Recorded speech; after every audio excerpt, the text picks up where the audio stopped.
Welcome to the deep dive. Today, we're doing something a little meta. Meta? Yeah, instead of dissecting someone else's brilliant work, we're actually turning the microscope on ourselves. We're diving into the Occiden Advantage content. Our own stuff, specifically from June and July of 2025, is that right? Exactly. So get ready for, a mix of deep insights, maybe some surprising facts, and a little healthy dose of self-aware observation about our own material. Bit of sarcasm, maybe. Well, as always, our mission here is to give you, the listener, a shortcut. A way to be well-informed, grabbing those golden nuggets of knowledge from a pile of sources without having to read it all yourself. Right. And today, the mission is exploring Occiden and Company's own materials. We're talking public blogs, case studies, right down to the nitty-gritty of business plans and internal audit processes. Okay, so we'll highlight the key offerings, the problems we apparently aim to solve. And how we say we solve them. That's the fun part. The goal really is for you to get genuinely interested in what Occiden puts out there, how it might help your clinic run smoother. And maybe have a chuckle or two along the way. Definitely a chuckle. So source-wise, we've pulled from, everything. Internal blogs. It's like your VIP backstage pass to the Occiden Advantage. Right. About things like managing patient expectations in specialty clinics, building efficient patient scheduling systems, reducing wait times in general practices, and the role of lean practices in healthcare. Big topics. Huge. So let's see how we claim to tackle these and maybe how our own stuff holds up under the spotlight. Okay, let's do it. So we've set this kind of meta stage. Let's get right into it, starting with what our blogs love to call the real cost of delay. Ah, yes, the killer of productivity. It sounds so simple, right? But it's one of those sneaky drains. Our own sources point out that clinics track the big stuff, the obvious expenses, but they miss how these little everyday inefficiencies just pile up. Like our material gives this example. Lose 4 minutes at intake. Okay.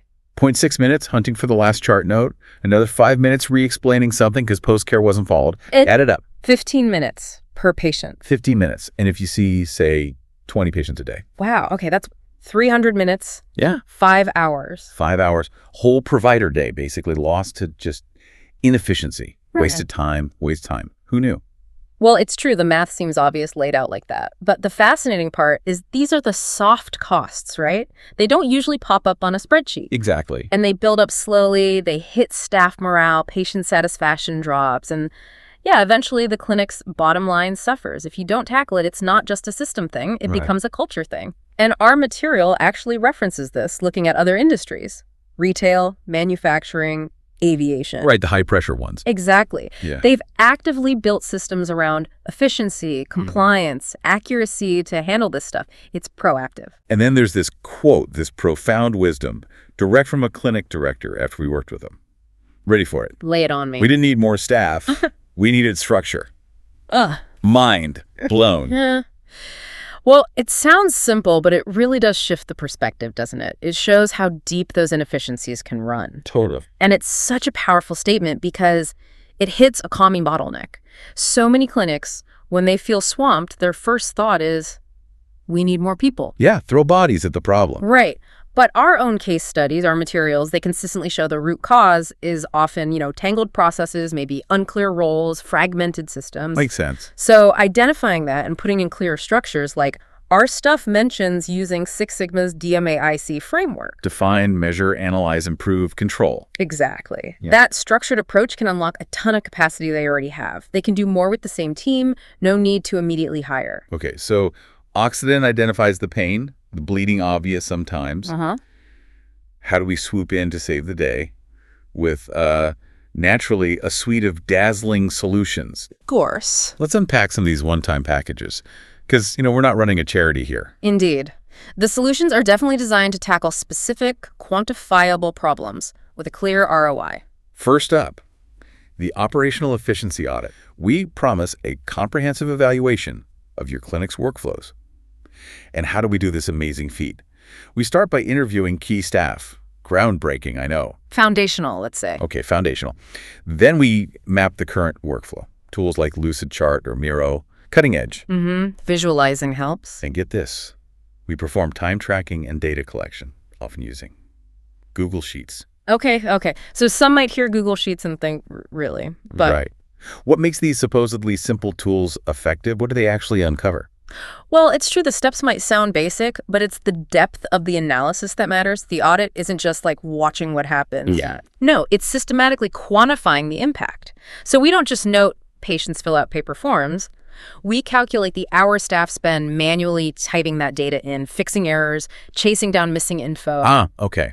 The downstream effect. Exactly. We use tools like Asana for time tracking to find specific delays. Like maybe there's a 10-minute wait at registration because insurance checks are manual, or 5 minutes lost per patient because finding chart notes is a mess. Gotcha. So the recommendations get really specific. Digital forms before the appointment, self-check-in kiosks, maybe just optimizing how the EMR is navigated. Tangible stuff. Right. Actionable things, not just theory. Precisely. Changes that lead to measurable improvements. We had one small GP practice, for instance, that found they were losing nearly an hour of a provider's day just on fiddling with manual scheduling tweaks. Wow. The audit nailed that, helped them automate it. Boom. Okay. Now for the really interesting part, for the bottom line. The EMR revenue and workflow audit. Identify lost revenue, workflow inefficiencies, EMR underutilization. And the kicker. Here it comes. And this audit typically pays for itself within 2 months. That is a bold claim. Right? It makes you wonder, if it's so easy to why find, isn't isn't everyone just doing this constantly? Why is so much revenue lost in the first place? That's the critical question, isn't it? And our materials actually dig into why that money vanishes. The audit looks closely at specific things. Like what? Billing and claims efficiency, obviously. We hunt for patterns of rejected claims, billing codes that aren't being used when they should be. Okay. Then there's EMR workflow optimization, making sure the system actually helps people work efficiently, not fights them. And staff productivity, how well are they actually using the EMR? Right. We quantify the loss by looking at missed billable stuff like phone consults that never get logged, follow-up procedures not coded right. Little things that add up. Big time. One case study showed a clinic with 50 rejected claims a month, each worth $75. And 30% were never resubmitted, just gone. Ouch. Do the math. That's $13,500 a year lost, just from one specific type of error. Wow. We also look at scheduling gaps, no-shows, underbooking. We benchmark their rejection rates against the industry standard, like 5–10%. If theirs is higher, that's a huge red flag for lost cash. So it's not just finding problems, it's showing the financial hit. Exactly. Yeah. You get a clear report showing the money being left on the table and a roadmap to fix it. That's why the payback can be so quick.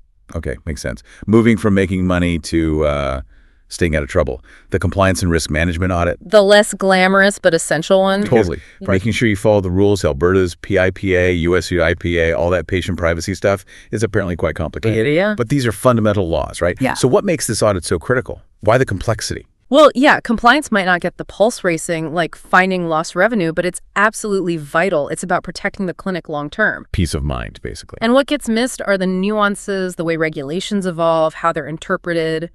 This audit goes deep. How deep? Multiple layers.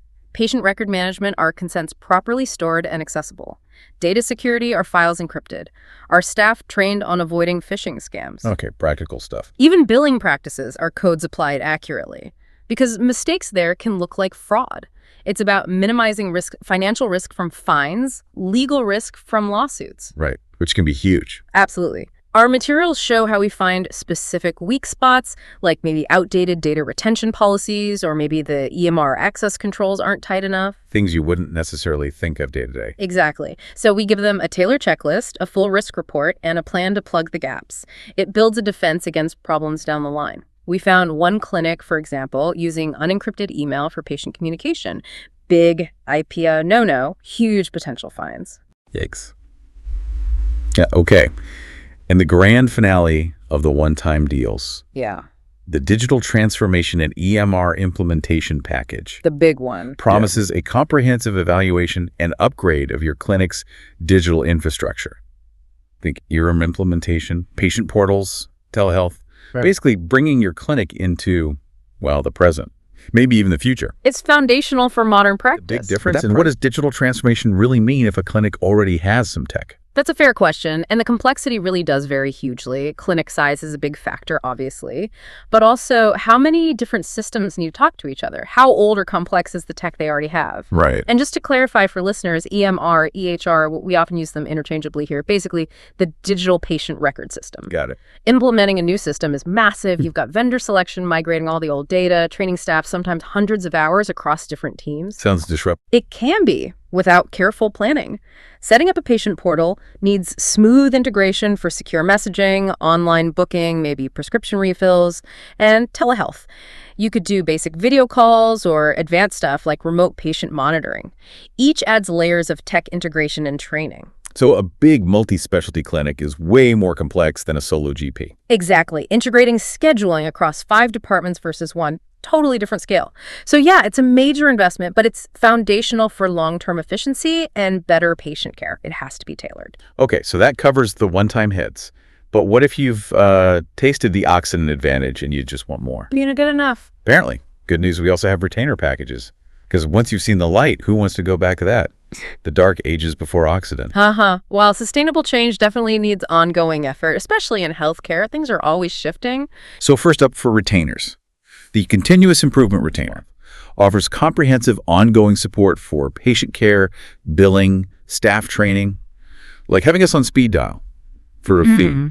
How's this different from the one-off projects? And why is this continuous part so vital in healthcare? Well, connecting it to the bigger picture, healthcare is constantly changing, right? Regulations shift, tech evolves, patient expectations climb higher. You can't just fix something once and walk away. Set it and forget it doesn't work. Not really. This retainer means ongoing monitoring. Monthly or quarterly reviews of performance, compliance checks. We make proactive tweaks based on current data, not just reacting when something breaks. So you don't slide back into old habits. Exactly. It's about maintaining peak performance. A clinic might optimize scheduling, great, but then maybe patient volume grows and suddenly prescription renewals become the new bottleneck. Okay. New problems pop up. Always.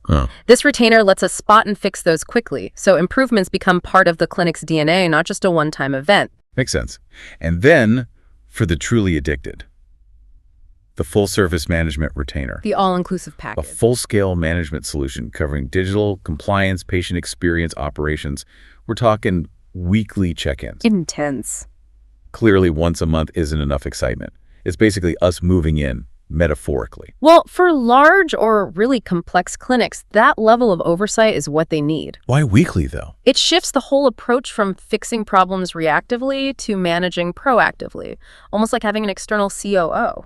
Those weekly checks, the continuous monitoring, they allow for real-time adjustments. Okay. Think about maintaining tight compliance when rules change fast, or optimizing intricate digital systems, or ensuring a consistent patient experience across multiple sites. Yeah, consistency across locations would be tough. Very. This retainer provides that. Our materials mention quarterly strategy updates, ongoing digital management. It's like we become an extension of their leadership team. So the clinic owners can focus more on the medicine.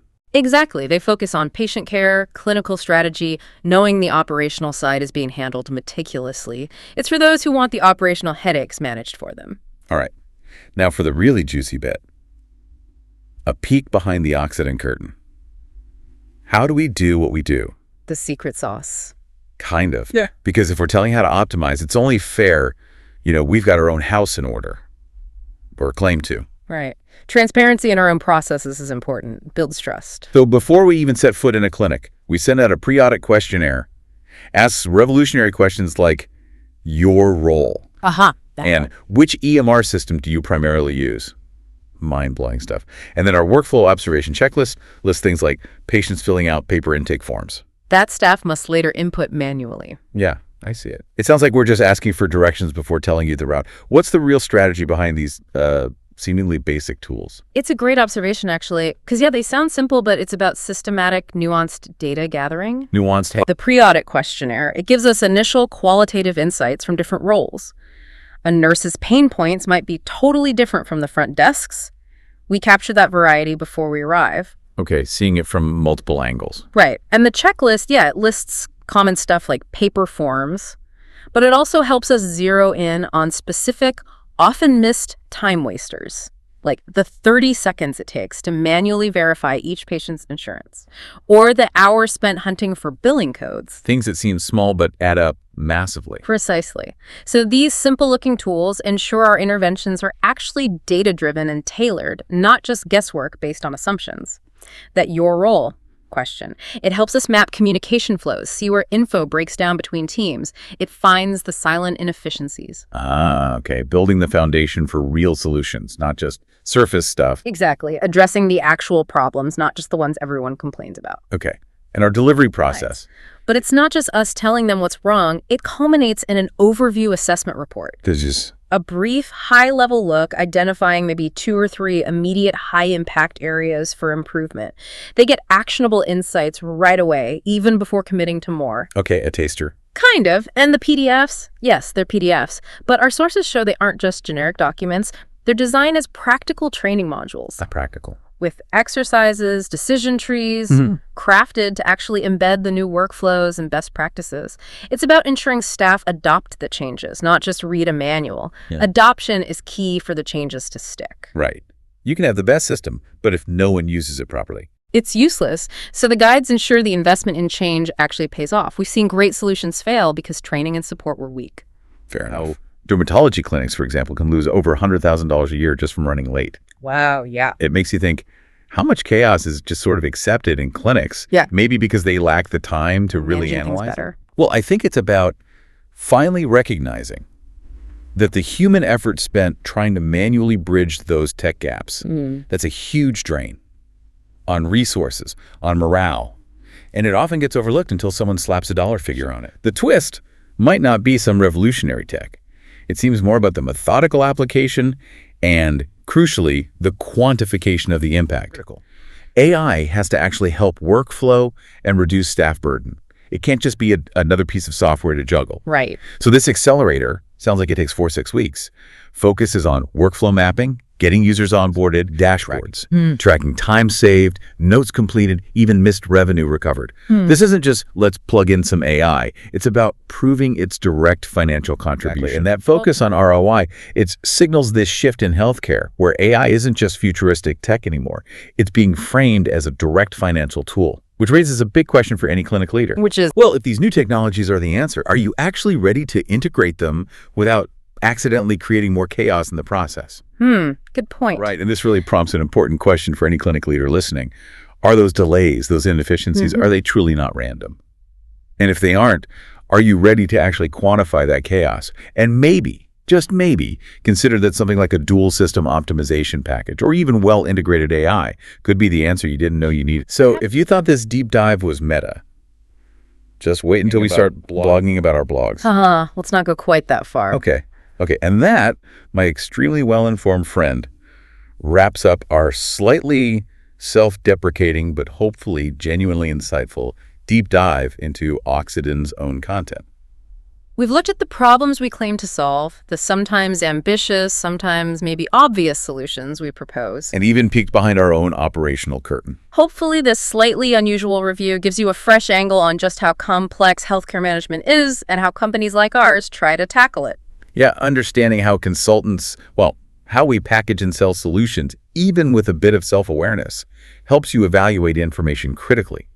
Find what fits your needs. Definitely. So here's a final thought. In a world that's always screaming for the next big revolutionary thing, maybe the real advantage, especially in healthcare, isn't some radical new idea. What is it then? Maybe it's just the relentless, kind of unglamorous pursuit of fundamental structure and efficiency, just mastering the basics over and over. Or maybe, as our own materials kind of suggest, it's about making those fundamentals seem revolutionary through clear frameworks, hard work, and maybe a bit of really effective communication. Could be. Keep digging, keep asking questions. And keep joining us here on The Deep Dive.